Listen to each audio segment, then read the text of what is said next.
வணக்கம் friends, welcome to சுபீஸ் wonderland. இன்றைக்கி நம்ம ரொம்ப டிஃப்ரெண்ட்டாக ஒரு குழம்பு ரெசிபி தாங்க செய்ய போகிறோம். என்னடா குழம்பு வைக்கிறதுன்னு ரொம்ப யோசனையாக இருக்கும்போது இந்த மாதிரி செஞ்சு கொடுங்க. நான்வெஜ்ஜுக்கே டஃப்பு கொடுக்குற அளவுக்கு செம டேஸ்ட்டாக இருக்கும். வாங்க ஃப்ரெண்ட்ஸ், இந்த ரெசிபி எப்படி பண்ணலாங்கிறத பார்க்கலாம். ஃபஸ்ட்டு இந்த ரெசிபி செய்யறதுக்கு 1 கப் அளவுக்கு பாசிப்பருப்பு எடுத்திருக்கேன். இப்போ இந்த பாசிப்பருப்பு மூழ்கிற அளவுக்கு நல்லா தண்ணி ஊற்றிக்கலாம். ஒரு அரை மணி நேரம் நல்லா இதை ஊற வச்சு எடுத்துகிட்டு வந்துக்கலாம். இப்போ பாசிப்பருப்பு பார்த்தீங்கன்னா ஒரு அரை மணி நேரம் நல்லா ஊறி வந்துடுச்சு. இப்போ தண்ணி நல்லா ஃபில்ட்ரு பண்ணி எடுத்துகிட்டு வந்துக்குவோம். இதை இப்போ ஒரு மிக்சி ஜாரில் 2 வரமிளகாய் சேர்த்துக்கிறேன். 1 டீஸ்பூன் அளவுக்கு சோம்பு சேர்த்துக்கிறேன். நல்லா அரைச்சி எடுத்துகிட்டு வந்துக்கலாம். வரமிளகாவும் சோம்பும் நல்லா அரைச்சிட்டு வந்ததுக்கப்புறமா ஊற வச்சுருந்த பாசிப்பருப்பு எல்லாத்தையும் இதில் ஆட் பண்ணிக்கிறேன். இப்போ இதை அரைச்சி எடுத்துகிட்டு வந்துக்குவோம். பாருங்கள், நல்லா இந்த ஒரு கன்சிஸ்டன்சிக்கு அரைச்சி எடுத்துகிட்டு வந்திருக்கேன். ஒரு பெரிய வெங்காயத்தை சின்ன சின்னதாக கட் பண்ணி இதில் சேர்த்துக்கிறேன். கருவேப்பிலை கொஞ்சம் கட் பண்ணி சேர்த்துக்கிறேன். இதில் கொஞ்சம் உப்பு சேர்த்துக்கிறேன். இப்போ இது எல்லாத்தையும் நல்லா மிக்ஸ் பண்ணி விட்டுக்கலாம். எண்ணெய் நல்லா சூடானதும் ஒரு சின்ன சின்ன உருண்டைகளாக இதில் போட்டு ஃப்ரை பண்ணிக்குவோம்.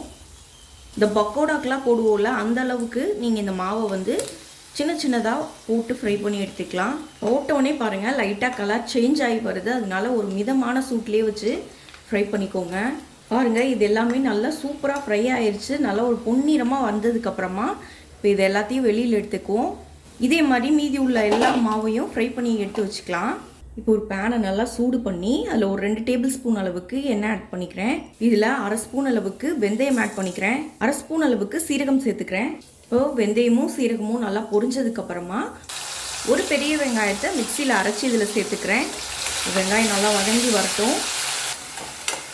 வெங்காயம்லாம் ஓரளவுக்கு நல்லா வதங்கினதுக்கப்புறமா 1 ஸ்பூன் அளவுக்கு இஞ்சி பூண்டு பேஸ்ட் ஆட் பண்ணிக்கிறேன். கூட பச்சை வாசனை போகிற அளவுக்கு இதை நல்லா வதக்கி எடுத்துக்குவோம்.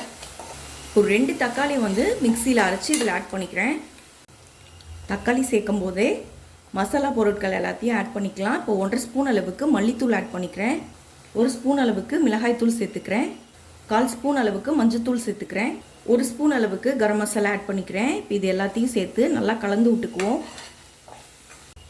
இப்போ இந்த குழம்புக்கு தேவையான அளவு உப்பு சேர்த்துக்கலாம். கலந்து விட்டுக்குவோம். இப்போ இது கூடயே ஒரு 2 டேபிள் ஸ்பூன் அளவுக்கு கிட்டி தயிர் ஆட் பண்ணிக்கிறேன். கலந்து விட்டுக்கலாம். இப்போ இது கூட 1 கப் அளவுக்கு தண்ணி ஆட் பண்ணிக்கலாம். நல்லா மிக்ஸ் பண்ணி விட்டுக்குவோம். இப்போ ஒரு 5 நிமிஷம் இந்த குழம்பு நல்லா கொதிச்சு வரட்டும். இப்போ பாருங்க, எண்ணெயெல்லாம் நல்லா பிரிஞ்சு வந்துடுச்சு. 5 நிமிஷத்தில் இப்படி எண்ணெயெல்லாம் நல்லா பிரிஞ்சு வந்ததுக்கப்புறமா நம்ம ஃப்ரை பண்ணி வச்சுருந்த அந்த பக்கோடா இருக்கும் பார்த்தீங்களா, அதை ஒன்று ஒன்றா இந்த குழம்புல ஆட் பண்ணிக்கிறேன்.